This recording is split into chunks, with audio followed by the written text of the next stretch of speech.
The postponement of the inter-Korean talks has had economic repercussions as well. South Korean businesses involved in a joint project at the Gaeseong Industrial Complex and at Mount Geumgang were taken aback by the news.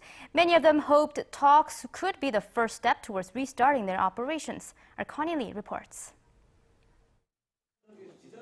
South Korean business owners who jointly worked with North Korea sit in disappointment as inter-Korean talks scheduled for Wednesday were suddenly canceled. Those involved in the Gaeseong Industrial Complex were looking forward to the talks more than 2 months after the complex was shut down. Meanwhile, business owners who used to benefit from the jointly run Mount Geumgang tours sat in stunned belief. When I heard the news, I was so shocked. In my opinion, I don't think the inter-Korean talks will never happen. I like to believe they were just put on hold. South Korea stopped running tours to Mount Geumgang in 2008 after a South Korean tourist was shot and killed by a North Korean soldier. Since then, many towns on the border have been suffering financially. Gaeseong County, also known as a gateway to Mount Geumgang, is one of them.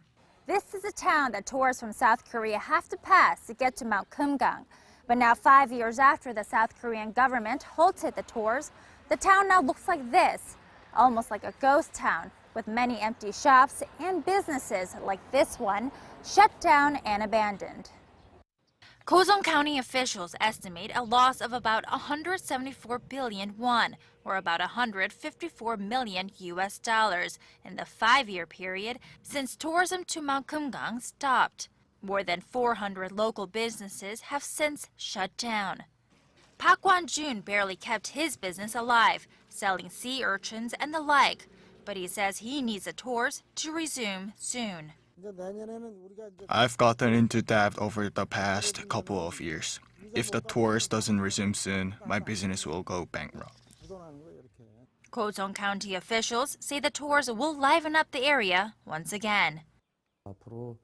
If it seems more likely that our tours will begin again, we are planning to remodel some of the areas and replace old signs with new ones to bring this town back to life.